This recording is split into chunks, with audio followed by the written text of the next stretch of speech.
The summer of 2025 is going to be stacked with big blockbuster films. We have movies from Marvel, a new Mission Impossible film, plus some legacy sequels like The Karate Kid, and so much more. Let's preview the upcoming summer blockbusters. Woo! Summer looks great, man. And summer is always the biggest time to release films for studios and production companies. It's the biggest upside. Kids are out of school, more butts in seats, so the big films come out, the big releases in the summertime. It's always exciting to see, and this looks like it could be a good rebound year from last year.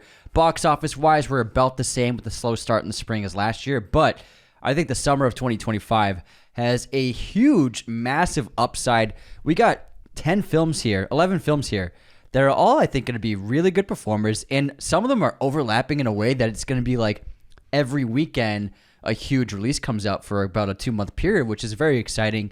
I think this is a summer that's going to get people back into movie theaters, help rejuvenate the industry, and on top of everything, Tom is finally back in theaters. And at the end of the day, there's really only one original movie on here. The rest are either legacy sequels, part of a verse. Really, F1, I would say, is the only one I'm seeing that is just its original story, didn't come from another universe. It's not a sequel to anything. Wow. Everything else is a sequel or part of a universe. Wow, it's pretty funny. Or a legacy sequel or a reboot. And the summer blockbuster obviously started because of Jaws all the way back in 1975. And then 1977 with Star Wars. Yeah. They both changed the landscape of... The summer blockbuster used to be non-existent, obviously, but the summertime was when studios thought that it had the lowest return on investment for them. They never released big movies in the summer. That's where they put movies to die, not the springtime that we're used to now. So if Jaws originally was supposed to come out in December for Christmas time, but because of the delays in the shooting process, it was pushed to the summer, and the theaters, the studios learned that, oh, there's way more people that can go to the movies in the summertime because kids aren't in school, college students aren't in school, so way more people go to the theater, and it became a trend. And now it's normal for a studio's huge releases to come out in the summertime. To correct you, movies go to die in the winter. Spring is until March 20th, so then we have January, February, early March. In my head, I think February is spring. When movies die. But I mean, the movie calendar's a little different. Like, technically, summer blockbuster season counts and starts at the end of spring and ends really early fall, around mid to late September. So we have a movie here that's in April, but I mean, that's kind of like the start of the summer blockbuster season because there's really no rules in Hollywood. You know what? That's why it skewed my mentality of what the seasons are. It's because of movies. Movies fucked up my idea of what seasons are. January is spring. I don't know why. I just think that February is spring. I just think that February is spring. I can tell you why. Something about February and March doesn't mean winter to me. I can tell you why. Why? Because you live in LA now and it's always sunny. And there's no seasons because you're used to seasons. No. You're used to seasons and you're used to cold telling you what season it is. It's also baseball. Springtime baseball season, you start playing in March and it's called spring training. Sure. That's what also skewed my mind. Okay. Spring training in March, even though it's not this, it's technically still winter. You're skewing everyone's mind. Hey, that's true. Now let's get into summertime blockbusters. And why don't we go chronologically through these big, massive blockbusters? And really, what defines a blockbuster is a movie with a huge budget, generally part of an IP these days, but has mass appeal for large audiences. So we're talking budgets, got to be at least 50 mil. Upwards of 70 mil for a minimum in terms of blockbuster budget, because big budget, big action, big spectacle, that's what we're talking about with a blockbuster. Yeah. So there's no 5 million mid-budget movies here on this list. And we'll start off with April 25th. There's a sequel to a really good action movie that starred Ben Affleck, John Bernthal, and Anna Kendrick. Also with the new Dumbledore. What's his name? John Lithgow? John Lithgow. He's in The Accountant? Yeah, he's in The Accountant. Is he? Yeah, I will tell you. He's in The Accountant. What? He's in The Accountant. Trust me. We're talking about The Accountant 2. Comes out on April 25th from Amazon MGM Studios. The first movie made $155 million on a $40 million budget. It was a huge hit. Pretty good. It came out like 12 years ago or something like that. Quite a while ago. I think Ben made it before he was Batman. He did it before Good Will Hunting. And I'm looking forward to the sequel. You know, we have a bigger budget. Probably we couldn't exactly find the numbers on the budget, but we're guessing it's probably close to $100 million. We're gonna have more action. bigger spectacle. Gavin O'Connor's the director. J.K. Simmons is back in a role for this. He's in the first one as well. He plays sort of a CIA manager in a lot of ways. And then Cynthia Dahl Robinson is also back. She's in the first one too. She's the analyst, I think. That's who she is. And now early reactions are calling it a fun and solid sequel. Good time at the movies. A quick synopsis of The Accountant. What's it about? When someone close to her is killed by unknown assassins, Treasury agent Mary Beth Medina, yes, that's who Cynthia plays, is forced to contact Christian Wolf to solve the murder with the help of his estranged but highly lethal brother, Brax. Chris applies his brilliant mind and the less than legal methods to piece together the unsolved puzzle. As they get closer to the truth, the trio draw the attention of some of the most ruthless killers alive, all intent on putting a stop to their search. How excited are you for this? His name is Brax Wolf. Brax. What a name. And then Christian Wolf. What a name, Brax Wolf. I'm excited. I really like The Accountant. It was a fun surprise. And before I get into it, this episode, of course, is sponsored by MoviePosters.com. Use our promo code Raiders10 at MoviePosters.com to get really cool posters like that amateur poster behind James there. We also have an affiliate link, so help your movie daddies out. Get us some money with that affiliate link. Now, Anthony, where can they find the affiliate link? On our bio. Yeah. On our bio. Instagram description, episode descriptions as well. That's where you can find that affiliate link to get you to 10% off, get us 10% commission, and use some cool posters. That'll be phenomenal. Phenomenal! Yeah, and The Accountant we're actually going to see tomorrow night. Cannot wait. I have high hopes for it. We're not going to see The Accountant tomorrow night. Oh, I'm sorry. The amateur. The amateur. Movie Poster sent us a new poster for The Amateur. I'm ecstatic. I can't wait. And the kind of same vibes. Yeah, same audience. Yeah. And The Accountant was fun. It was Ben with a good character. This guy on the spectrum, very strange. He has Asperger's. And seeing him in an action film, that kind of character, was really cool. It was surprisingly entertaining. It was really cool, really good, really fun movie. And then when Bernthal came into the play, he came into the story, it was really exciting. And so, leaning into the strength of Bernthal's talents and his star power now, having them basically making this a buddy cop movie, what looks essentially to be in this film, looks like a lot of fun. It also feels like a Jack Reacher plot or Jack Ryan plot. You know, it feels like one of those like a Tom Clancy novel plots. So it's a fun time. I'm looking forward to it. Gavin O'Connor, I think, is a really underrated director. He did Warrior. He did The First Accountant. He's done a bunch of movies. This is his third film with Ben Affleck, so I'm looking forward to it. This is sort of Ben's Bourne franchise now, and they're trying to make a third depending on the box office performance of The Accountant. The Accountant Ultimatum. And I honestly like The Accountant a lot. Like you said, great character. Ben plays this character with Asperger's on the spectrum, and the movie cross-cuts between his childhood and his family dealing with that, and his upbringing by his overbearing father, who's a military expert who trains his sons to be these lethal killing machines, basically, from a young age. And then Ben Affleck's character, Christian, he plays an actual accountant, but that's mostly a front because he does the accounting for gangsters, for criminals, for drug lords. He cleans money for massive, massive illegal operations around the world.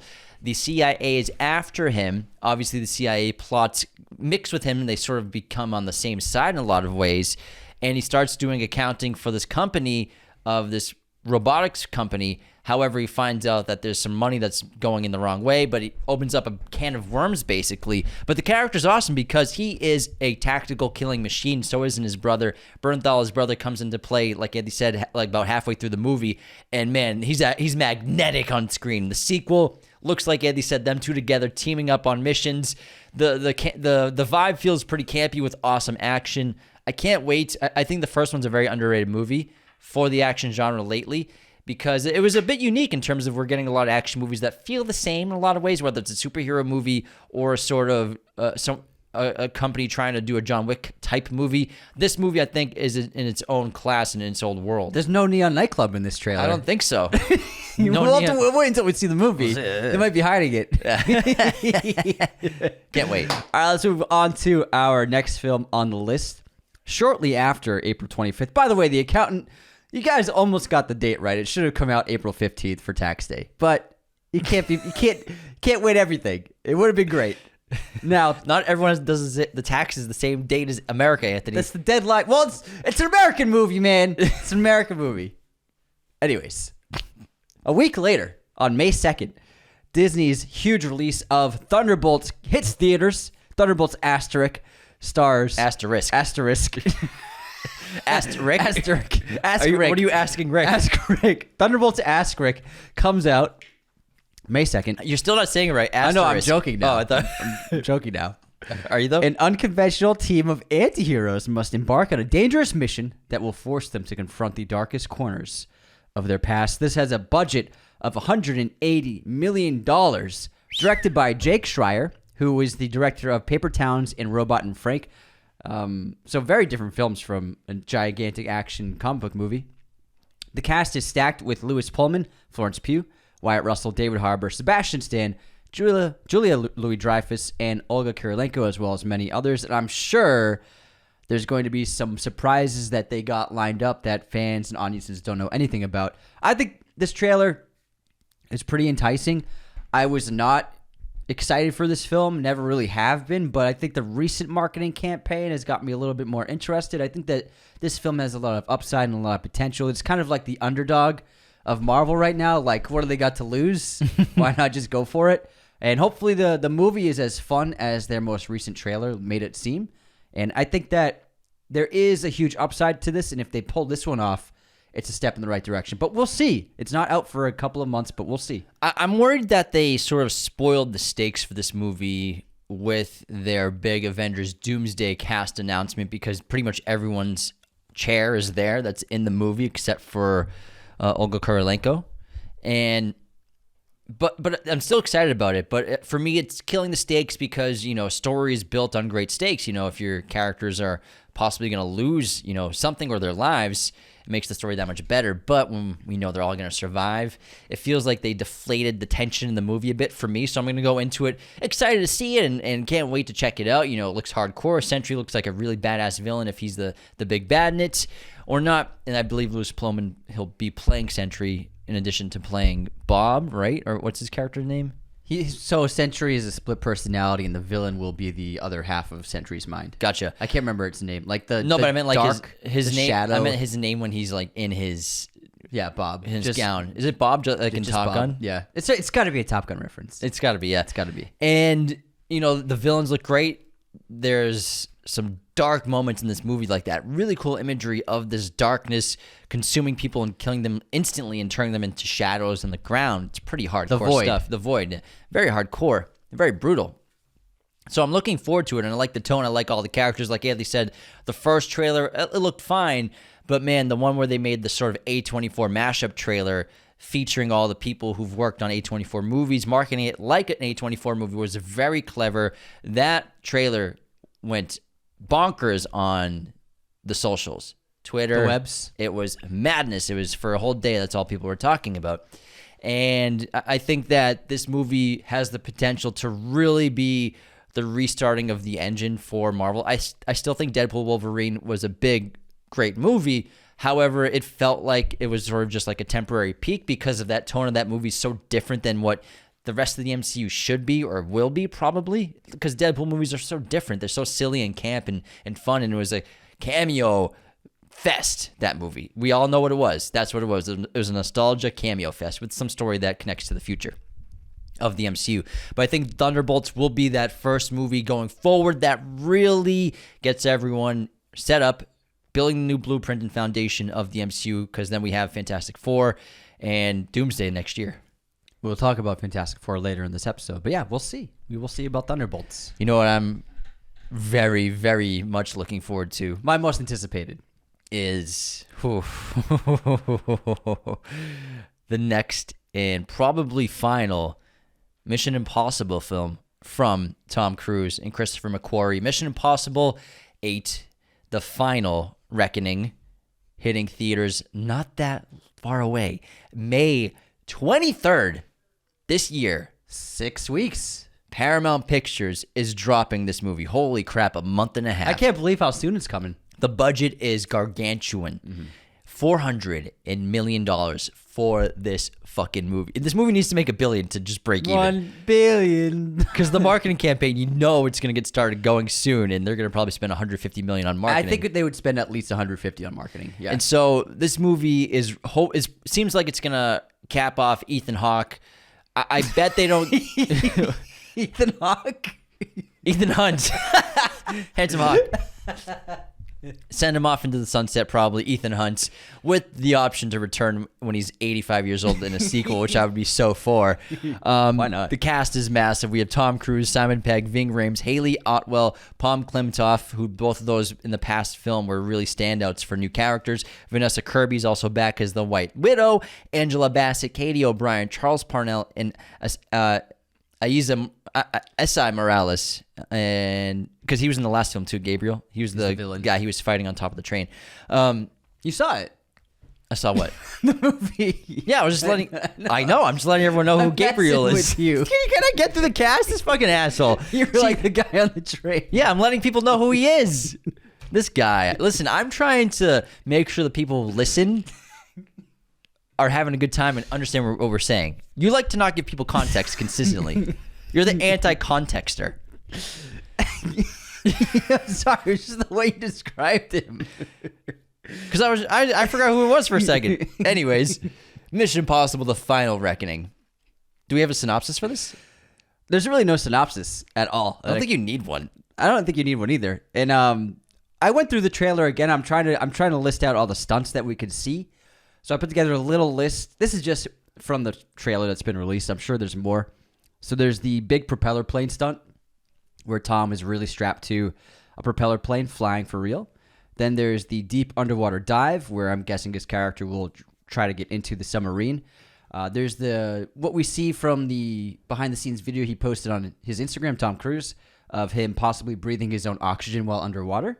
We're not sure exactly how much that's going to be. There looks to be a really... Well, hold on. So he's breathing CO2. Yeah, CO2. Yeah. Because he's not breathing in his own oxygen. He's breathing in his own CO2. Nasty. Yeah. Then there seems to be a really cool car chase where pieces of the door have been ripped off, and he's kind of just got like a framework of a car. There's also a collapsing tunnel that he's running out of. It's as it collapses, and then... They really collapsed the tunnel on him, probably. I hope that Tom Cruise never stars in a shark movie, just saying. I hope not. And then inside what I'm guessing is the submarine, it seems like the submarine's going to flip and roll underwater. And Is that when he's wearing the mask? Yes. Yeah, gotcha. Because it looks like he's traversing an interior of the submarine, but the levels of the water keep moving like the Inception tunnel. It's rotating, whatever you call that contraption. Centrifuge. So it looks like they set up a centrifuge with the water, which they did something similar with Fallout, with the villain strapped to the inside the SWAT vehicle. So those are all the stunts I could pull from watching the trailer, as well as a bunch of hand-to-hand combat, locations, some kind of huge Arctic base. Obviously, it seems like the submarine under the water, underneath the Arctic water, is going to be a huge location where they're going to spend a lot of time, as well as London is one of the big cities in this. He spent months filming in London, so it's going to take place significantly amount of screen time in London, and then looks to be like some kind of like African safari area where he's running in like this like desert forest. It looks like it could be in Africa. I'm guessing. I'm not sure though. Yeah, plus London, they probably shot and used all the sound stages there, so a lot of the interiors were probably shot in London as well. And I mean, a lot of movies are shooting all over the world to show if it's an American city. Not saying that it's taking place in America, but like, for example, there's a movie on this list that takes place in New York City, but it was shot in Montreal. So, and people are going to different cities to make it seem like it's New York because it's just so much cheaper to film elsewhere. And London's a really cool city because where are they at the end of Fallout? I mean, they're in London in Fallout, right? When he's chasing Cavill on the streets. To the elevator in the helicopter? No, that was wasn't that France? Oh yeah, it was France. Yeah. I can't remember where did Dead Reckoning Part 1 ended, where he was parachuting. Where was that train? I can't remember where. I think that was also I can't remember somewhere. Maybe like the Swiss Alps or something like that. But what's also cool is this film clearly has deep connections to the first film. In the trailer, Ethan he did it too. Ethan Hunt holds the knife from the first film from the chamber, the black knife, which fell. He holds that So, and then also we have It's like a little memento. yeah, a little bit. He's like, oh, I forgot about this. Spring cleaning. You find the darndest things when you spring clean. Remember when I broke into CIA? They said it couldn't be done. They said it was impossible. And then also it looks like they're bringing back not one, but a couple other characters from the original film. We'll see. Nothing's been confirmed by what we see in the trailers, but it looks like they will bring back maybe even that CIA analyst who was in that chamber. He's featured in the trailer from the old footage. I'm not sure if he's in it, but we'll see. Also, maybe there'll be a little flashback or something. Or maybe he's actually in it. Maybe he's in it. It would be fun. It would be fun. Ethan tricks him again. God damn it! He gives him diarrhea this time again inside inside an airport. Not again. Nick Offerman's in this movie. Really? Nick Offerman plays the chairman of the Joint Chiefs of Staff. Can't wait to see him. It's in the White House, right? I think so. Or NSA, I think, or somewhere like that. Somewhere official. Yeah. Oh, so he's the military advisor to the president. So that's cool. Nick Offerman's going to be a politician in this. Nice. Yeah, there's really no synopsis. All it says that I can find is the further adventures of Ethan Hunt. You don't need a synopsis. But this is a movie that's going to be huge. You know, it's going to be spectacle, $400 million movie. Industrial Light and Magic doing a bunch of the animation and visual effects. It's really exciting stuff. I just I'm not sure why. I don't know what's coming out. Maybe they were giving Thunderbolts 2 weeks. Why they took the 23rd for its release date, but between the May 2nd to May 23rd, I thought that they would maybe a week earlier would be better for them. But maybe they want a little extra cushion for Marvel. Yeah, probably. They probably do. They don't want another Barbenheimer. Yeah, Barbenheimer killed. I mean, it still made $600 million ish or close to that. No, it made 800 all said and done. Dead Reckoning? Let me double check. I don't think so. I'm pretty sure it was like 6. Dead Reckoning Part 1 box. It was fairly successful, I would say. It made 500 domestically, worldwide 571 million.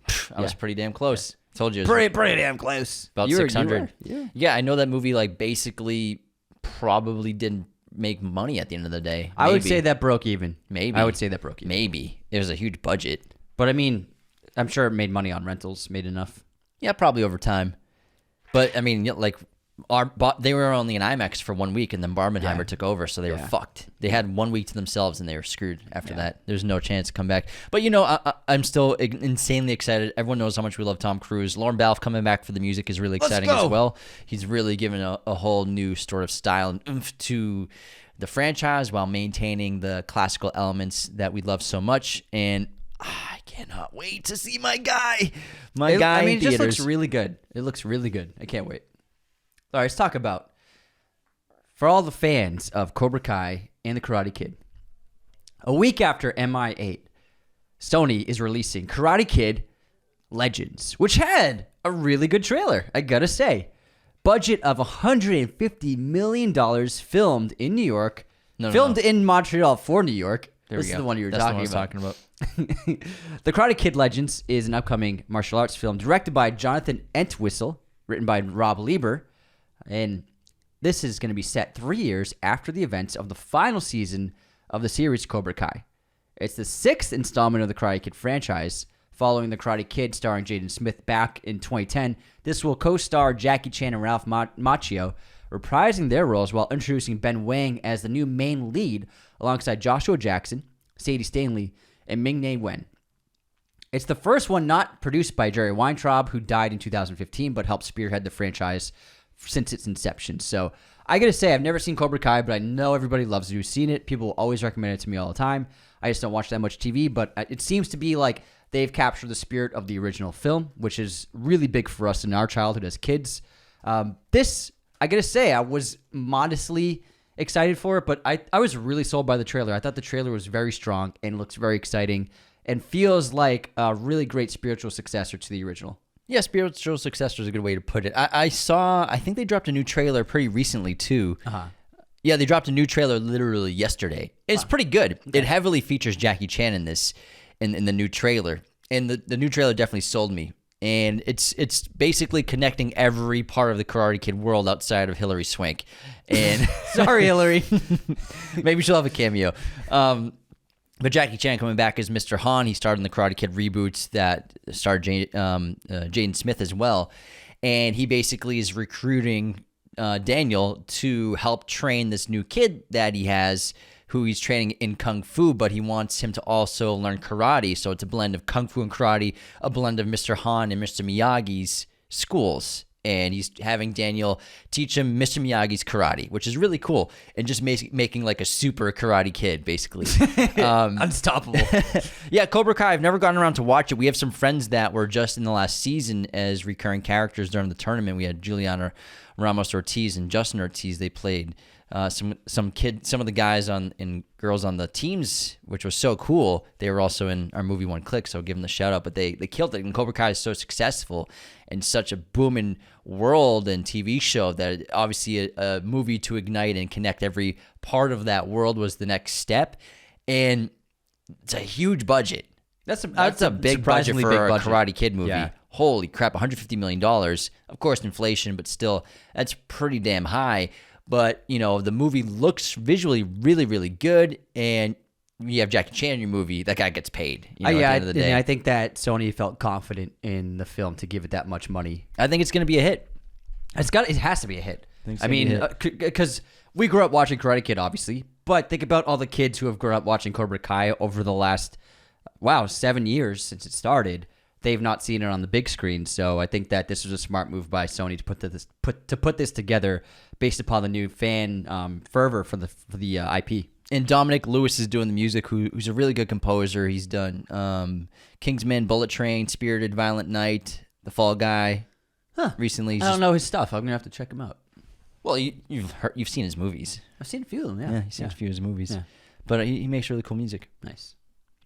Let's get up to the next movie on this list, and then we'll do two more. Then we'll do our intermission. How's that sound? Yeah, we'll do two more. Sounds great. Let's talk about the next movie in the John Wick franchise, which is just gonna be milked to oblivion. It has already been. Dude, they announced more stuff at CinemaCon. Really? So CinemaCon is obviously happening while we're filming this. It ends on April 3rd. CinemaCon was from the 30th of March, I believe, to April 3rd. We'll probably do a big breakdown of CinemaCon during our movie news episode, which would have aired by now because we're filming this a week ahead of time. And so John Wick 5 has officially been announced, with Keanu returning, with Chad Stahelski returning. A story is being figured out, but that's what was announced. He died at a perfect ending. I know. They're just on the steps. It's Lionsgate's golden goose right now. You know what I mean? It's their diamond is John Wick. And it always makes money, and I think they obviously dropped the ball with their TV show. That was a waste of money.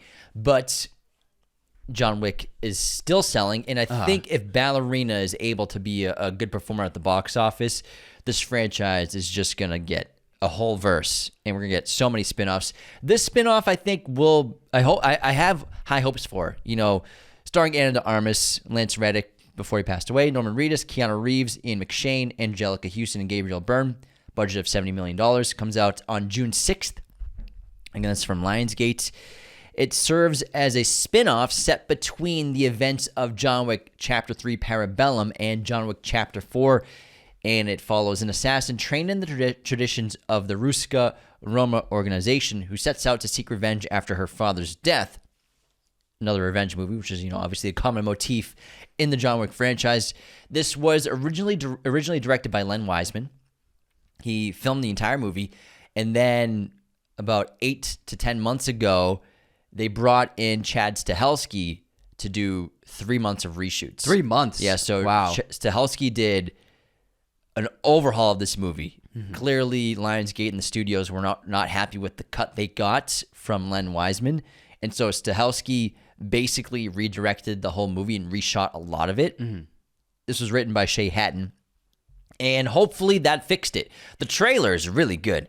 And Ana de Armas looks sensational and looks like she's really going to embody sort of a new great action character going forward. She's at a really great age. She's like in her late 30s to take on a franchise on her shoulders and be a great action star. She has all that potential. You know, No Time to Die, a lot of people's favorite scene was the sequence that Ana de Armas is in with James, and that whole sequence in Cuba. I believe it was Cuba, right? Havana, yeah. Havana. Cuba. And I love that scene too, and she's so funny and charming, and she was great with the action.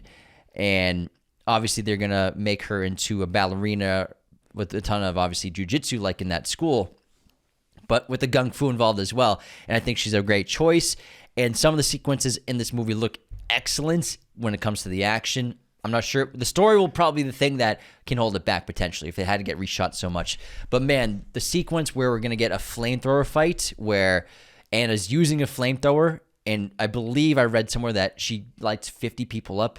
Oh, not my at God. once, but like she goes through a ton of guys with a flamethrower. Wow. As well as a flamethrower with a hose going against each other, like a Kamehameha versus something else. It looks so badass. Charizard versus Blastoise. Yeah, basically. So that I'm really excited about as well, that the flamethrower sequence. We'll see though. You know, this is a big step for the franchise with Lionsgate to see if a spin-off movie in the John Wick franchise can work. Obviously, the TV show bombed. No one watched it, and I would have been surprised if anyone did. I wasn't interested in watching it at all, but this I'm very enticed by. Yeah, I think that, I mean, you got to go for the scale and scope. So the TV show, nobody was really interested in, and it was tied with Stars. Who has Stars anymore? It was a prequel. Yeah, I mean, at the end of the day, I think they realized, oh, we need John Wick. Even when you have a spin-off movie, whenever I've seen the trailer play in theaters, when Keanu shows up on screen, the crowd claps. And it seems like there's multiple sequences of him showing up now, and also a fight between him and Ana de Armas' character. Really? Yeah. Oh, that'd be cool. Wow. The last trailer teased it. Wow. They shoot off at you. They do a standoff. Damn, I don't want to go off against John Wick. Me either, dude. Again, as great as the potential is, it does all right in the story. You can have all the coolest action in the world. You could have, Blastoise versus Charizard, Priori and Katatum, whatever you want. Priori and Katatum. Do you even know what that spell is? Yeah. You could have all that, and yeah, she could light up a bunch of guys with flamethrowers. At the end of the day, it's all about story. It's all about character. The reason why John Wick works is because they nailed the story in the first film, and everybody loves the character. So, the Continental is an example of, it's like a younger version of this guy that Ian McShane plays. Okay, with Ballerina, if they get the story right, they're set. This is like another franchise you can make it at least 4 or 5 movies of if they do well. This is the world we live in, guys. You can make at least 8 Ballerina movies. It's just Hollywood, man. It's Hollywood. That's Hollywood, baby. This is the way it is. I can't believe I'm talking Kool-Aid. like that. Kool-Aid. If you're watching the studio, Kool-Aid. You set yourself up for like 10 Ballerina movies. I got Martin Scorsese to make my Kool-Aid movie. So if it's a good story, fans will respond to it. If it's not, fans will still come out, but not in tropes. Yeah, and the budget on this movie, again, $70 million, so it's a big film. However, with all the reshoots, I'm sure it was closer to $100 million.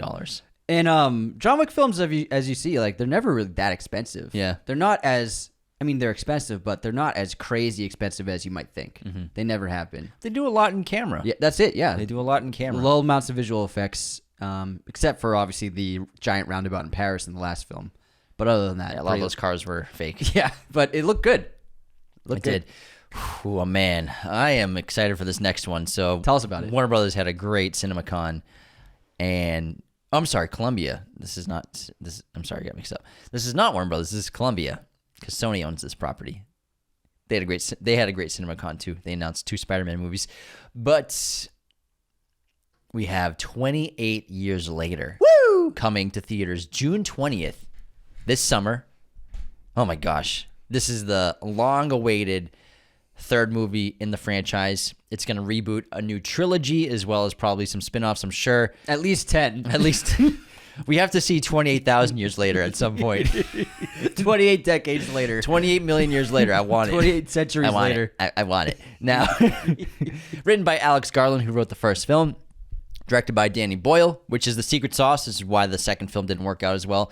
Cast is Jodie Comer, Aaron Taylor-Johnson, Ray Fiennes, and Jack O'Connell as the leads of this movie.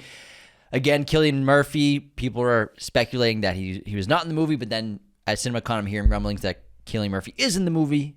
We'll see. I bet you he comes into play in the third act. A Thanos post-credit scene? No, I bet you he's in the movie, but not in the first half. Parts of the film were shot with an iPhone 15 Pro Max, which we've talked about on the show multiple times, along with other digital and film cameras. They obviously kitted that thing out to oblivion with all kinds of lenses. But the whole film was not shot with the iPhone. Yeah, but a lot of it was mostly shot in Northern England. The original title was 28 Years Later, The Bone Temple, but I believe the sequel that will be to this movie has something like that in the title. It's like The Bone Temple. They might be calling it the second film, yeah. But again, that's not set in stone. This was the original title found and people found through the copyright website. Gotcha. So this is what they first copywrote as the title for the film. Scrapped it 28 years later. They dropped the Bone Temple. It's cleaner. Now, quick synopsis. It's been almost 3 decades since the Rage virus escaped from a biological weapons laboratory. Still living a ruthlessly enforced quarantine, some have found ways to exist amid the infection. And infected. One such group of survivors lives on a small island connected to the mainland by a single, heavily defended causeway. When one of them decides to venture into the dark heart of the mainland, he soon discovers a mutation that has spread to not only the infected, but other survivors as well. First part of a planned trilogy. I love this because viruses mutate. Alex Garland's a very smart writer, and this is scientifically accurate. Viruses mutate. That's why you could get antibiotics, and we have to stay up to date with vaccines because they can adapt to vaccines. So I think this is really smart to see. It's not just the same virus from 30 years ago. It's evolved and found new ways to spread, which I think is really brilliant. And on top of that, getting Danny Boyle back in behind the camera is the most important thing. We've seen plenty of shots of Comer, Aaron Taylor-Johnson, and Ray Fiennes, but I'm still curious. There's no images or footage reveal of Jack O'Connell, who is a very, very fantastic actor. Excellent actor. I'm really curious what his role is going to look like. On top of that, Cillian. So I think they're doing a great job. They dropped probably the best trailer of the year so far without giving much away. We don't know anything about the plot. We don't know anything about the story. It was just an incredible, very impactful trailer. Hollywood needs to take note and make more trailers like the 28 Years Later trailer. Yeah, I think you're right. It probably is the best of the year. Yeah. And I'm also so fascinated by the fact that it seems like, because in a shot, characters look overhead and see an airplane flying way up in the sky, which means that, the rest of the world was not infected. And so England has essentially, the UK has been abandoned. And basically the whole world's quarantined themselves off from England. So maybe nobody can even take a boat off the coast of the UK and try to take a boat anywhere. So I think it's interesting that it seems like the world has quarantined the entire country off. So I think that's a fascinating element story-wise.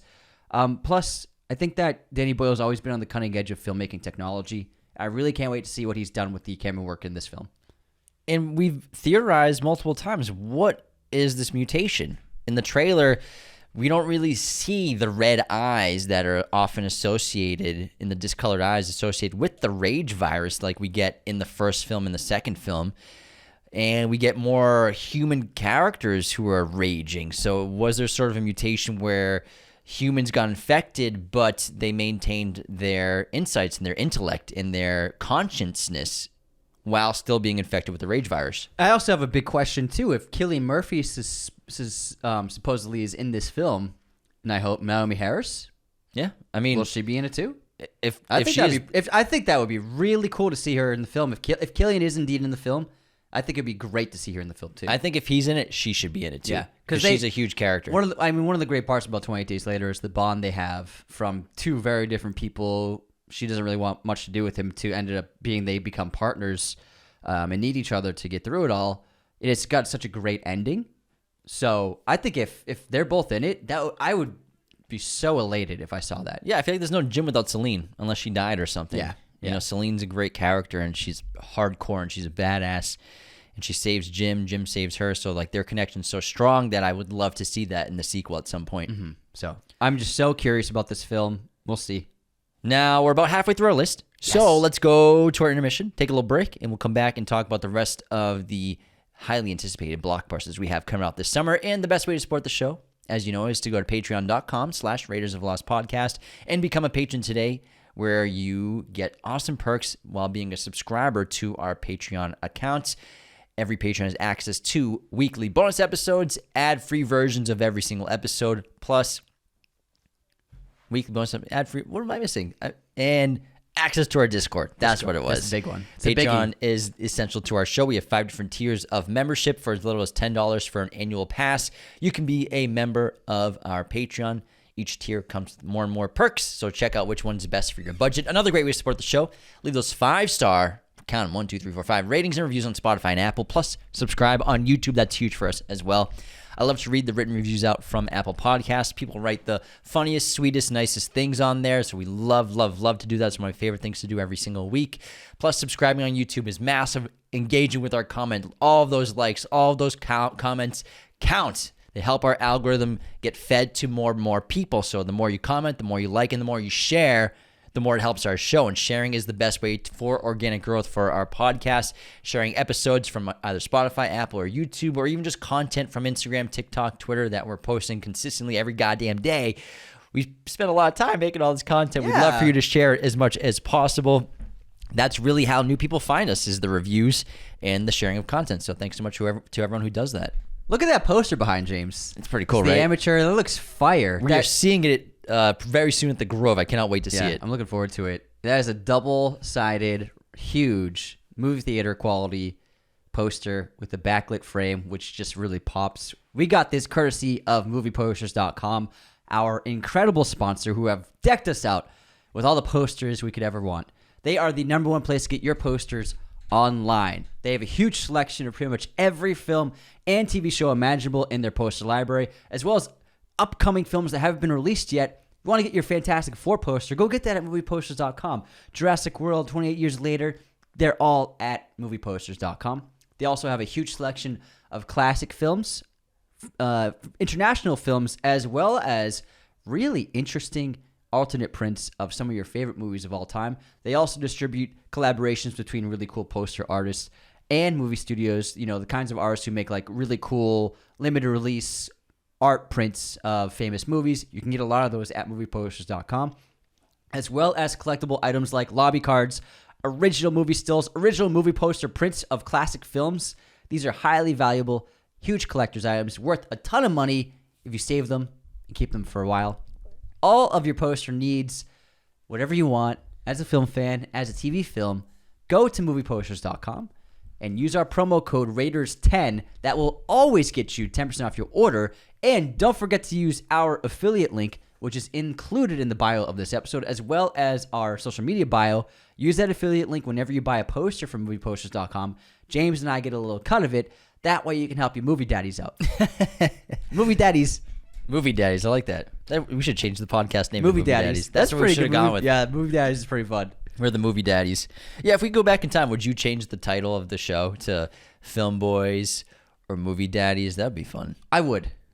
Raiders of the Lost Podcast, it's great. It's punny. It's a long name. It's a long name. I would go Movie Daddies. But it was, I think, good for getting people to see us, but I think we would have gotten there anyways. Film Bros, I think. Film Bros, Film No, Boys. I don't want bros associated with Film it. Boys. Film Boys or Movie Daddies But sounds again, good. Film Boys, we weren't even using the term Film Boys I think Movie back Daddies then. would have been it. But again, we wouldn't have called ourselves Movies Daddies 5 years ago. Exactly. Yeah, like so calling yourself like daddies was not in culture yet. Wasn't a thing. So, All right. in hindsight, Let's get back to the show. Oh, no, we go do our intermission. yeah, man. I'm so sorry.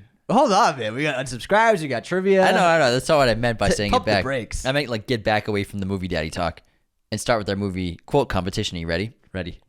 You see, there's still faint glimmers of civilization left in this barbaric slaughterhouse that was once known as humanity. Indeed, that's what we provide in our own modest, humble, insignificant. Oh, fuck it. Can you say it again? You said it so fast. Slow down when you read. Well, that's what he says it like. You see, there are still faint glimmers of civilization left in this barbaric slaughterhouse that was once known as humanity. Indeed, that's what we provide in our own modest, humble, insignificant... Oh, fuck it. Shaun of the Dead. No. Damn it. I don't know. Grand Budapest Hotel. Ah, yeah. Yeah. I don't know what you've done with what they kind of cream they put on you, but I want some. All right. Two people talking. Men go out with me, we break up, and then they get married. And later they call me to thank me for teaching them what love is. That I taught them to care and respect women. I think I'm one of those guys. I want to kill them. Why didn't they ask me to marry them? I would have said no, but at least they could have asked. Oh, man, this sounds so familiar. I can't remember. Before Sunset. God damn it. It's good. Good pick. It's great. Those are... I love that little It's a good exchange. line. That's good. It's a good line. All right, Anthony. Starring Ethan Hunt and Julie Delpy. Ethan Hunt. Red light. Green light. Guess this movie release year. The Imitation Game. 2016. 2014. Wow, that was an old movie. What? Are you serious? Very 11 serious. years ago? Well, think about it. The last movie that... Oh my god. So 2014. It was before Benedict was Doctor Strange. Oh my god, I'm so old. Jesus. That'll be a classic movie in 9 years. You could call it 20 years later, you could call it a classic movie. Is that the rule?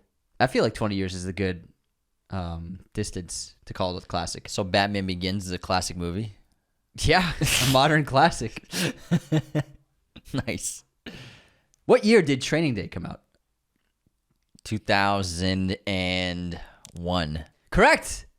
Nice, dude. We in nice. the office, baby. We in the office. Dun, dun, dun, dun, dun, dun. What a needle drop. I watched it last night. It has not aged a day. It's great. For most people. For some people, fantastic. it's not right. It's so good. So good. It's so good. Movie pop quiz They time. drive by Echo Park Lake 10 times. Yeah. They They do circles around that neighborhood. Yeah, always driving by it. Anthony, movie pop quiz. What movies has Christopher Nolan produced besides the movies that he directs? Unfortunately, Transcendence, 1, Man of Steel, 2, Batman vs. Superman. 3. And that's it. You're missing 2. Hold on. Okay, hold on. Let me retract that. You're on a great pace, though. I went too fast. Okay, so Man of Steel, Transcendence, Batman vs. Superman, Justice League. 4.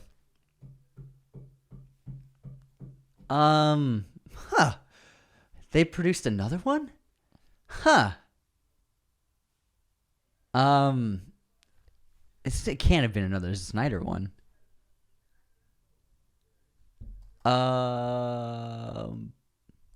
I feel like it was one a while ago.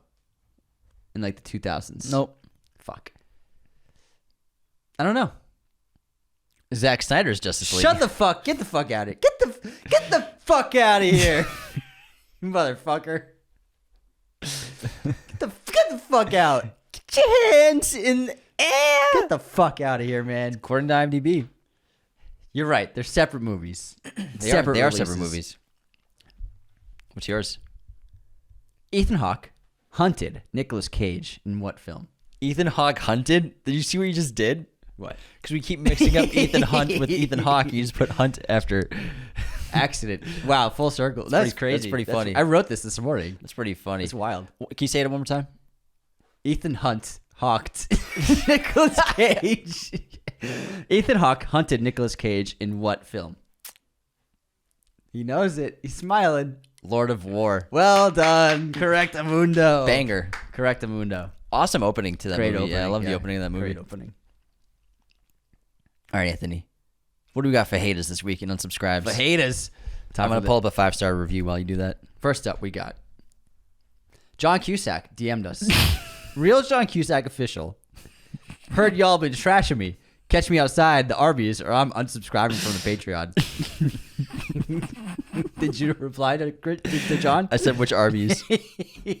Bro. Good question. I saw that and my heart skipped because at first I was like, is that really John Cusack? That's what happened to me with the Russos because I read it live. Any of them. My schedule is very open. Any of them. My schedule is wide open. John's got nothing going on. Cubs games, that's it.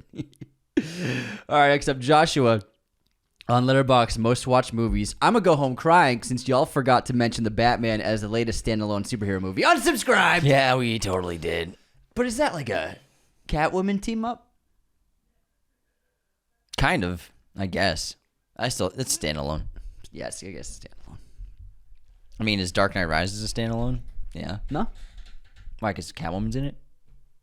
I think they team up. I think you need more than a side character that's normally in the universe movies to... Fine. Batman. Like, there's no other characters that are superheroes that don't belong in it. Yeah, you're right. He's absolutely right. It's not Avengers. All right, next up we got Odd One Man. There are some truths that shouldn't be known. Now I can never look at the Alien movie poster the same again. Unsubscribed. Thank James for that. It's just like one of those things that's just always been in the back someone of my head. commented, everybody knows this. This is Film Facts 101, guys. I was like, dude. That's not where we know that. It's not no, what we're talking you look at the comments. People are freaking out about this. Holy shit. But still, even though I've always known that, it's just something that was fun to bring up. Yeah, it's fun. Chairbo. Wait. You said House of the Dragons wasn't good? Big unsubscribed. And I wrote, nothing happened. It was good. Season 1 was very good. But then it got me angry. Next up, Maxwell. Guys, if you take the two letters from Lumen, U and N, and then the first letter of Mark's last name, S, and then the middle letter of Drummond, U, and the first letter in Bert, B, and you combine all those with the first letter in Severed, the first letter in Chico Bardo, the first two letters in Rickard, and then the third letter in Ortbo, then the first letter in Egan, and you get unsubscribed. Oh my God, I did not see that coming. Love y'all's episodes, but man, some of these theories feel so ridiculous. It's just a well-written show, guys. I like the attention to That's detail. amazing. That was a great comment. Yeah, You thanks, really put some work in Maxwell, for that. great job. Wow, that was great.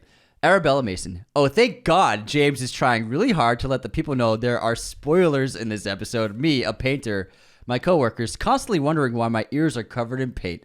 Me, constantly yoinking out my earphones with paint-covered hands, trying to stop the podcast before the boys are able to say a spoiler. I may have to resubscribe, double subscribe this time. You're welcome. See, Anthony? I was just saying, 2-hour episode Severance, there's going to be spoilers. I know. I was just a given. Yeah, I know. We know there's going to be spoilers, but we have to still... We always warn people, apparently, except for just the Severance episode. Anthony's like, no spoiler warning. True. Remember, we do that consistently. Hey, guys, this is the point where we're going to start spoiling it. I know. I was just making fun of you. I was just messing with you. Just doing what brothers do. Next up, we got Luca Brasi. All right, I already did this yesterday. He sleeps with the fishes. Anyways, you guys had me crying laughing this morning. James's verbose vocabulary had me about to unsubscribe. Great one. Yeah, you did that the last one. Still funny, Still though. good. Still good. And then we got... That's it. Yeah, that's it for unsubscribes. All right, I got a great 5-star written review here on Apple Podcasts. Let's hear it. From Eggnog Pizza. Nice. Interesting. Subject line, delicious pod, 5 stars. You should make a Tree of Life review because I said so, and because I am a celebrity. You can guess who I am by my name, which is very sneaky like code, only big boys would understand.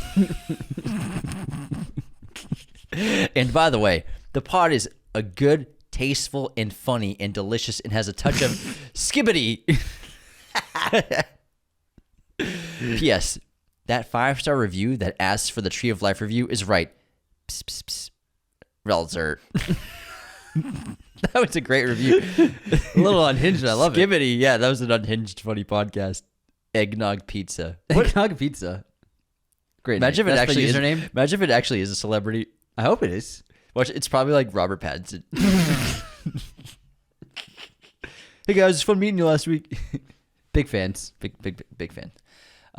Thank you, Eggnog Pizza, for that awesome review. That was wonderful. That was great. Yeah. Anyone can leave a review on Apple Podcasts. We love to read the written reviews out. You'll be immortalized forever, just like Eggnog Pizza just was.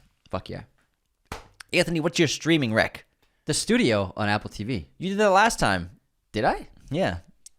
The Bourne Ultimatum. Where is it? I have no idea. Good luck. Well, I was going to recommend The Studio because if you're not watching The Studio, you got to get on it. It's one of the best shows on TV right now. It's so effing good. The last episode, there's a whole oneer, that last episode, right? The whole thing, yeah. Yeah, and so usually each scene's a winner, but the entirety of season 2 is a winner.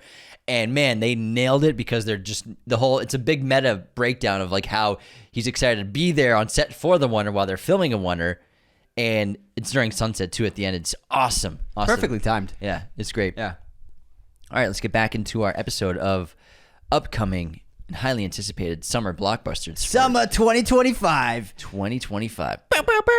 June 25th. We get a huge, gigantic movie.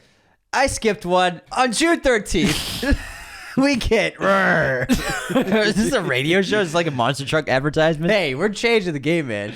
How to Train Your Dragon from Universal Pictures, June 13th.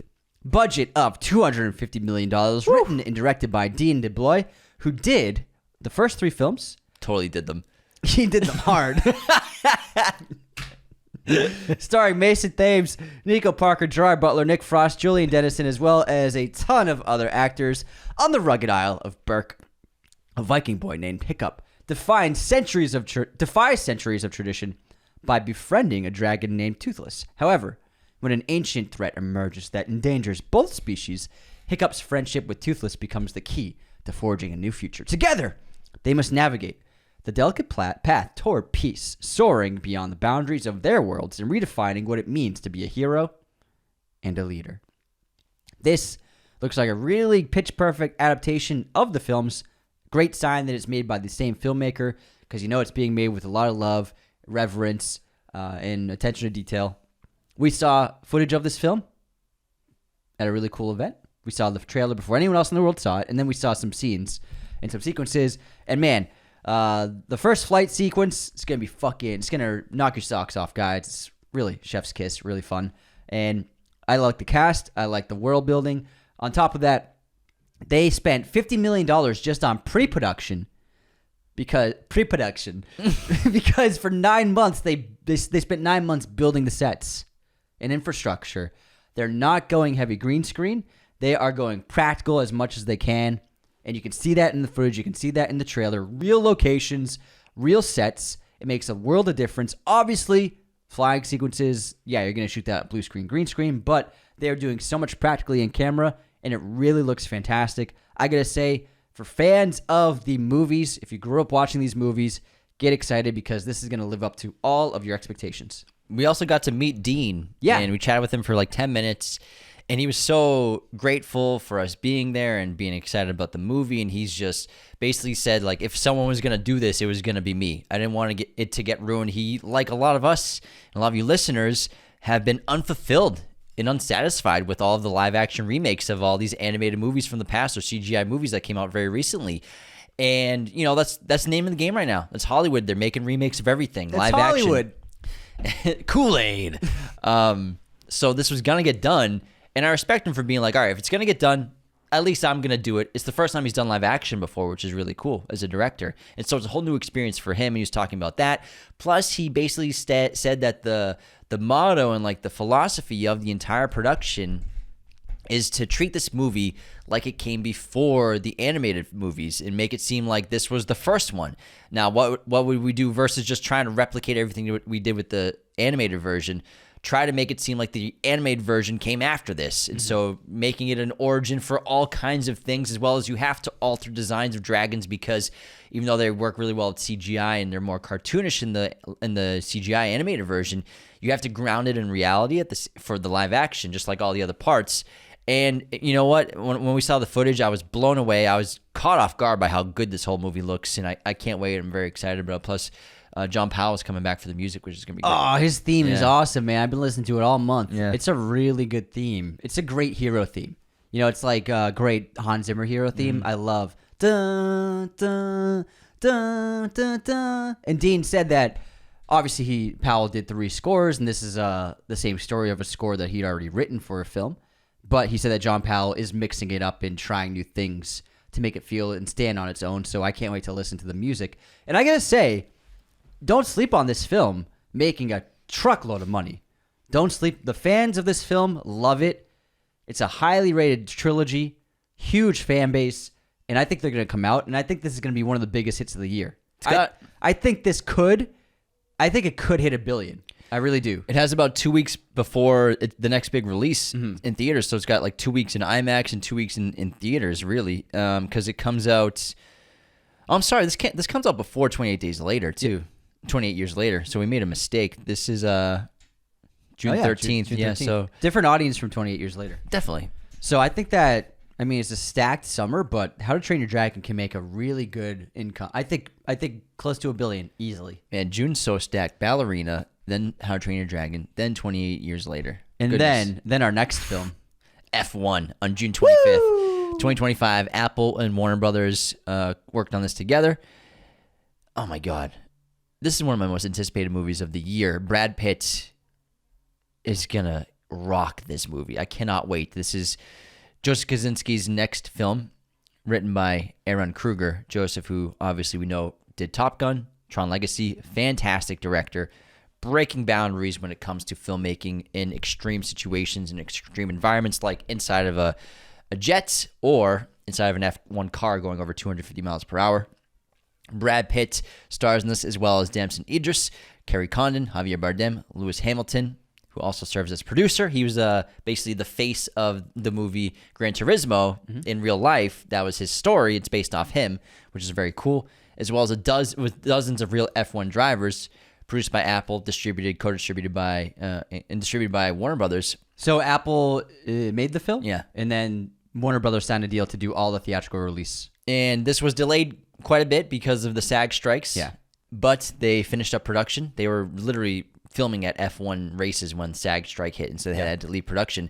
Now, let's do a little quick synopsis. In the 1990s, Sonny Hayes was Formula One's most promising driver until an accident on the track nearly ended his career.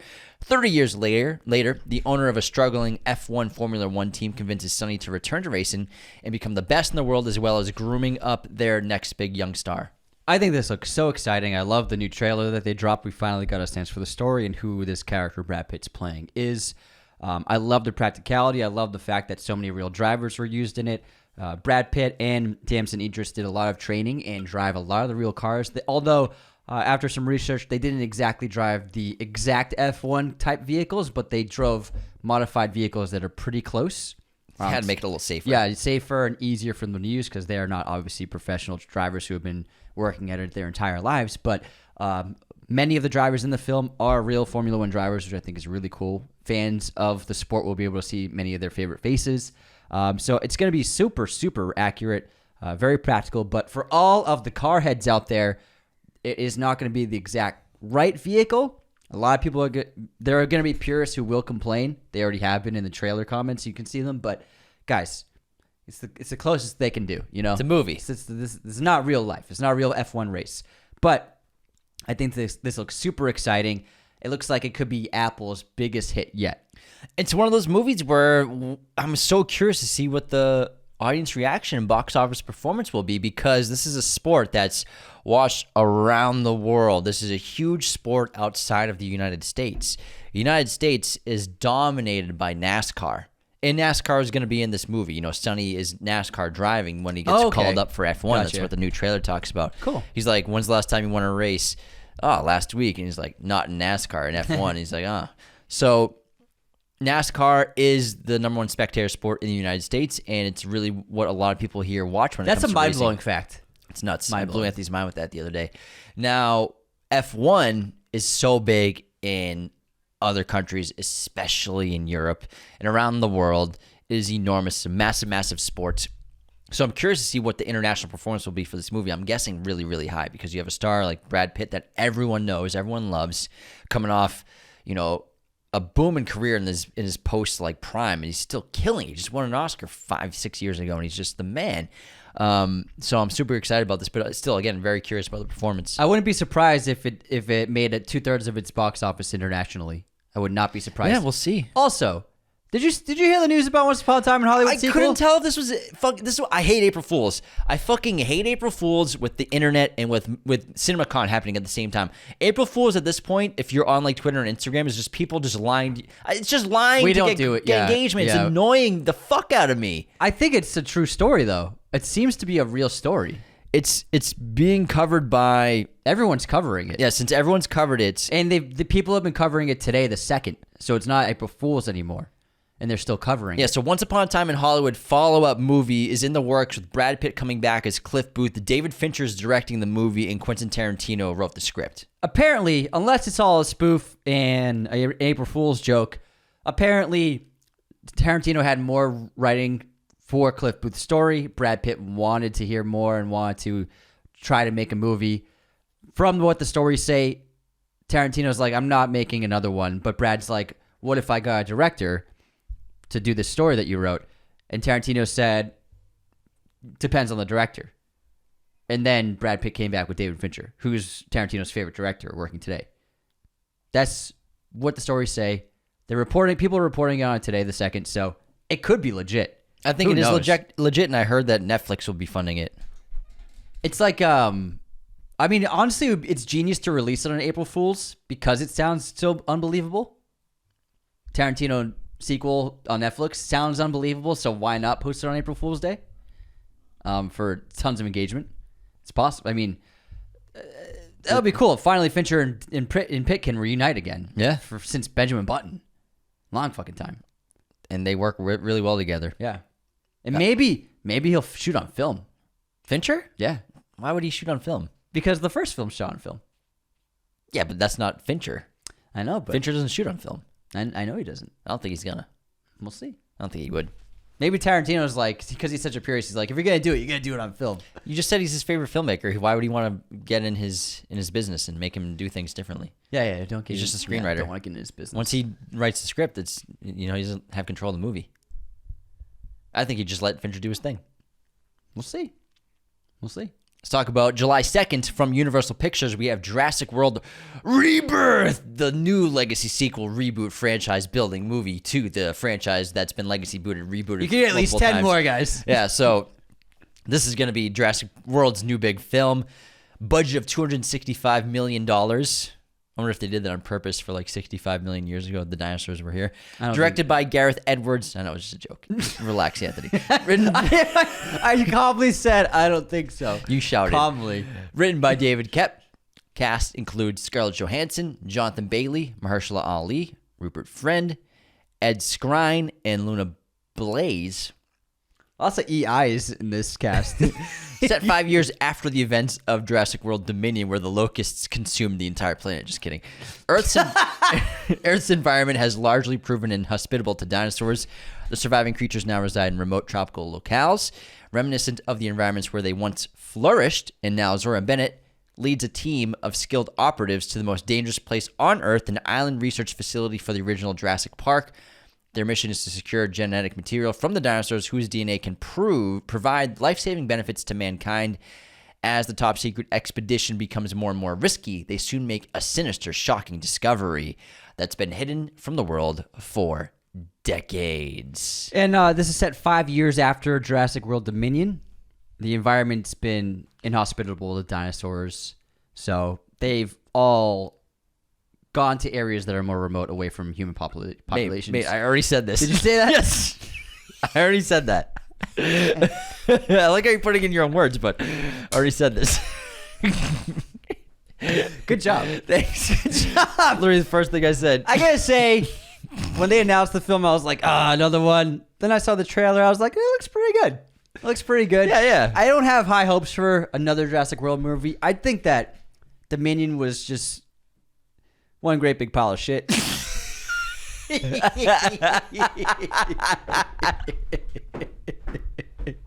Joke of the year. It really was. And what a turd. Movie droppings. And it just left such a bad taste in my mouth. And I was like, man, they really just fucking this whole thing up. So obviously the word rebirth in the title, that's on purpose. They're telling audiences they might as well call it Jurassic World Reset. It's what they should call it. New Jurassic World Reset. Rebirth, it just basically says it's a reset. You know what I mean? I doubt we're going to see any locusts in this one. I doubt we're going to see any human clones. I don't want to see a fucking cameo either. No, I don't want any cameos. I want a complete... I think this is what rebirth comes from. Rebirth means reborn again. It's the Reborn Phoenix. again. They should call it Jurassic World Phoenix. You know, the Phoenix rises from the ashes of Dominion. You know, this is the metaphor for what it is. It's going to be a different thing. We'll see. I mean, Universal, it's a very valuable IP for them. That should be the tagline. Jurassic World Rebirth. We'll see. We'll see. I'm a simple man, though. There's dinosaurs in the movie. I'm going to watch it. Yeah, but are you going to enjoy it, though? I hope. I want to. That's the thing. I want to enjoy it. Did you enjoy Deveney? No, I didn't. Or the one before that? I don't understand why everybody was so obsessed with Colin Trevorrow's script for the third Star Wars movie that he got dropped from. You know what I mean? What do you mean? Trevorrow was Trevorrow was supposed to do. Trevorrow was tapped to do the third Star Wars movie, yeah, the sequel, and he after he lost the job, he was going to do it after Last Jedi. Yeah, okay. Then they dropped him. That's right, yeah. And then he posted his screenplay online, and everyone was like, "Oh, we could have had." Oh, people were freaking out, like, "Oh my God, if only he had a chance." And I'm just like, "Did you guys not see Jurassic World Dominion? Did you not see that? You wanted that guy to make another Star Wars movie? You think it would have been much better?" I'm just saying. What was the script about? Duel of the Fates. Duel of Fates. Whoa, was the title. Yeah, but still, do you like? He did Jurassic World Dominion. Yeah, but maybe Duel of the Fates would have been a sick movie. I don't know, man. I'm gonna look into that script. I'm curious, but hopefully it's good. We have a new mega dinosaur that's just looks like they've been experimenting on, and we'll probably get the only cameo I want to see is the T-Rex. That's the only cameo I want. I guess Jonathan Bailey. I think his character seems great. Mahershala's character seems a lot of fun. ScarJo, I think she fits that bill really great as an action lead. So I think they casted really well. Yeah, just no cameos and I'm good. Yeah. Next up, we have July 11th, Superman, Warner Brothers' biggest movie of the year. This movie is so important. It's going to determine the future of DC's live-action films. And, we got to meet the cast back in January. This is a while ago. Very nice cast. David Cornswet as Superman, Clark Kent, Rachel Brosnahan, Nicholas Hoult, Nathan Fillion, Millie Alcock. I'm sure we'll have a cameo. Isabella Merced, Frank Grillo. Cast is stacked. I don't know much about the story, really. Superman embarks on a journey to reconcile his Kryptonian heritage with his human upbringing as Clark Kent. I don't think they're going to do the origin story like they've done in the past. They're definitely not. This is going to be a world where other super beings exist. My one worry is that there might be too many characters in it. We'll see. And it might not completely feel like a Superman movie. We're going to find out. But it clearly looks like Lex Luthor is trying to capture and control superheroes or superpowered beings. That's what it looks like to me. That's a good theory. That's why I think the cage. That's why the glass cages. That's a good theory. My guess is he's trying to capture all the super beings for either experimentation or to stop them from getting power, so he can get to power himself. He's collecting them. Yeah. Like Pokemon. Written and directed, obviously, by James Gunn, who seems like a really good fit, I think, for this movie. He's capturing that tone of Superman that people have been wanting for a while, that hope, optimism, but also very fun, colorful, happy, great messages. I think that's sort of the Snyder version. After a while, turned people off in terms of what Superman's always been, and I think that's why a lot of people are excited about this version of Superman. Brendan Routh's was kind of like that, but not so much. And I'm very excited about this. It's a massive movie, $365 million budget. It needs to make $1 billion. I think it will. Yeah, it needs $1 billion. I think it will. And I'm very excited about this film. I really have high hopes. And if they nail this, the future of the DC is very bright. It also looks like he's leaning really into the absurd fantasy of it, too. And you have there's a giant fire-breathing dragon in the city. It's just trying something different and really swinging for the fences for this. So kudos to him. I have high expectations, and I'm walking into it open-minded. I think that people are obsessively overanalyzing everything, which ruins the experience. People need to chill out, just sit back and enjoy the film. It's just a movie. It's just a movie, guys. There's a crazy fact, though, I found. So, this is regarding Christopher McQuarrie and Henry Cavill.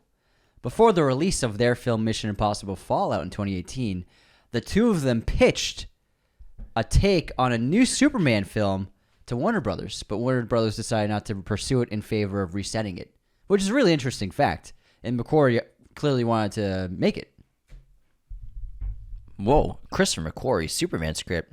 I'd love to, or pitch. I'd love to hear that. Yeah, that's cool. But I understand why I understand what they're doing. I understand the reset. Into a whole new Superman vision. Rebirth. Yeah. You want to take us away with the final one? Yeah, I think the final one is one of the most exciting on this list, and for the entire summer blockbuster season, something that has huge potential to make the biggest splash. And that is the Fantastic Four: First Steps, which comes out July 25th, 2 weeks after Superman, from Disney. This is directed by Matt Shakman, who was the director of WandaVision. I looked into his filmography. He's done TV for years, so he's a big TV director. I believe this is his first feature film. I could be wrong, but I couldn't find one on his filmography. I might be wrong. Starring Pedro Pascal, Vanessa Kirby, Joseph Quinn, Ebon Moss-Bachrach, Ralph Ineson, Julia Garner, John Malkovich, and Paul Walter Hauser. On a 1960s-inspired retro-futuristic Earth, the Fantastic Four must protect their world from the planet-devouring cosmic being Galactus and his herald, the Silver Surfer. Julia Garner is playing the Silver Surfer, and Ralph Ineson is playing Galactus. Also, really interesting facts about this. All those rumors about Emma Stone and Adam Driver in the mix for the casting were true and were found to be authentic. And Jake Gyllenhaal also authenticated.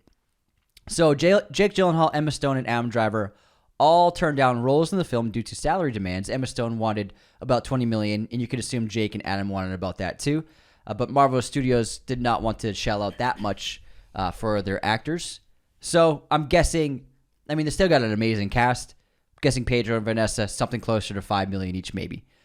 So saved them a little bit of money. But also what's really cool is Marvel Studios was committed to casting a Jewish actor to play the Thing, who is depicted as Jewish in the comics, but has never been portrayed by a Jewish actor in any of the films.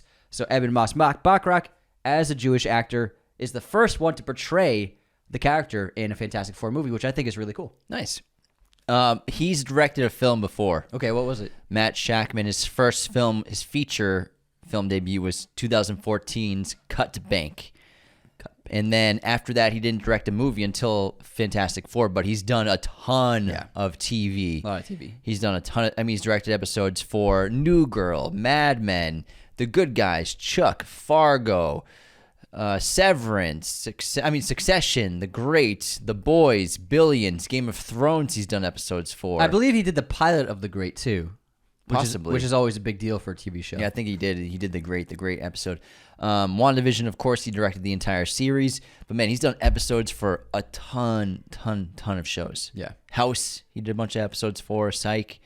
So he's an experienced director, but this will be only his second movie he's ever directed. He's also directed theater. But I think that's a better alternative to going to an indie filmmaker who made a $5 million movie. Totally agree. And making it their second film. Because that's would have been, if he didn't do all the TV, that would be the sort of the MCU blueprint. Oh, he made a $5 million movie. He did in 2014. But how many productions has he been overseeing? He's done like 100 episodes of TV. Yeah, that's an insane. So in a way, he's more experienced than anyone at Marvel's hired in years. He's probably directed, I would say, according to his Wikipedia, 75 episodes of TV. That's a lot of big shows. Yeah, a lot of work. So he's definitely cut his teeth and I think earned a huge promotion to making a giant film.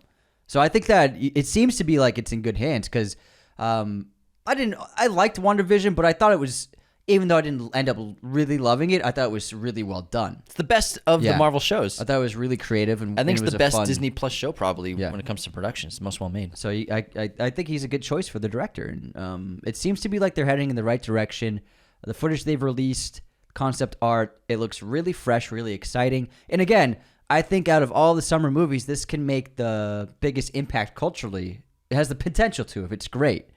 And you were talking about Thunderbolts. I think that Fantastic Four more rides on Fantastic Four. I think if Thunderbolts is pretty good. No, I didn't say that. I said Thunderbolts is the start. Oh, the start. Yeah.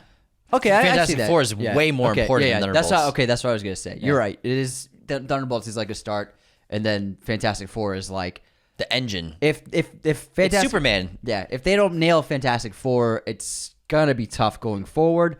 But people are crazy excited for Doomsday. And it seems like Fantastic Four, all the pieces are there, and the vision looks really good. So I don't see how it can be bad. Yeah, I agree. I'm very excited about it. I hope it's good. Hopefully, they nail it. It looks very unique. And also, I can't wait to find out who John Malkovich is playing, and then Paul Walter Hauser, who's a fantastic actor. I can't wait to see what he's doing. It's going to be sick. I'm excited about Fantastic Four. I think Marvel's going to have a huge year, huge 3 years. A couple other movies to chat about. Final Destination Bloodlines comes out in May. That'll be a big hit. That's going to be the big horror movie this year. I don't know what the budget is, but I don't know if I would categorize it necessarily as a blockbuster. And then One Battle After Another comes out in the fall time. That's the first big movie in September the fall, 26th. the end of September. And so that's another huge budget film to keep your eyes on. Then there'll be some more in the wintertime, but we're really just focusing on the biggest summer blockbusters for this year, close to $100 million budgets. When does summer end? September 20th. Okay. Man, I am so off the seasons, man. To think, I don't know why my brain can't fathom that September is summer. For a little bit, yeah. And that February is winter. Doesn't make sense in my head. It really Yeah, doesn't. the entire month of February. Yeah, it doesn't make sense in my head. And most of March. I don't have that problem. Like, when I think of winter, I think of November and December and January. You know what I mean? I When think for you, of and maybe it's because it's like the new year means it's spring coming. I don't know. Yeah. I still think it's also because it's not cold and snowy in LA. That's true. That's true. I think that's it. I think that's the thing, because for 24 years, it's cold and snowy in February and March. It's freezing. And it's like, oh, it feels like winter because Yeah, it's it winter sucks. because it feels cold as fuck. It sucks. But, LA, it's all sunny every day almost, so it's all kind of like the same. That's true. That's true. That's a good I point. think that's it. Out of all these films, I want you to rank your top 3 most anticipated. Top 3, I'm going Mission Impossible 8, I'm going F1, and I'm going 28 Years Later. Most anticipated. So 3 to 1? Or 1 to 3? No, those are 1 to 3. I'm going to go for my top 3. I'm going to go. Oh, this is actually tough to pick. I will say, what'd you do? Oh, yeah, 20. Yeah. I'm going to go F1 is 3. Fantastic Four, 2. And then Mission Impossible 8 is 1. Yeah, pretty close. Yeah. And then Fantastic Four would be 4. You just said Fantastic Four is 3. It's 2, I mean. And then 28 Years Later is 4. Yeah. Okay, so 28 Years Later is not Fantastic your top 3. Four is 2. Yeah. Yeah. Okay. I fucked up. You did. It's I okay. messed up. All right, well, I'm very excited. We're going to be spending a lot of money at the movies this year. No, the AMC Stubs, baby. Oh, yeah. Plus, we get invited to a couple of these for sure. Thanks so much for tuning in to this episode, checking out and getting excited for the upcoming summer blockbusters of 2025. We're going to be eating good this year. Oh, yeah. We're going to be eating even better next year. 2025, 2026, man. The year of Hollywood's back. Thanks so much for tuning in. It's not the year of Ty West. No, the year of It's Ty the year West of Hollywood. Become a patron today at patreon.com/Raiders of Lost Podcast. Subscribe on YouTube. Follow us all over the place on Instagram, TikTok, Spotify. Leave those 5-star ratings and reviews, and take care, everyone. See you next time. This episode was brought to you by our chosen one patrons, Jacob Kossler and Nicholas Martin. Thanks so much, boys. Raiders of the Lost Podcast is a mirror image production. Sound mixing done by Jacob Kossler. Opening music by Chase Jackson.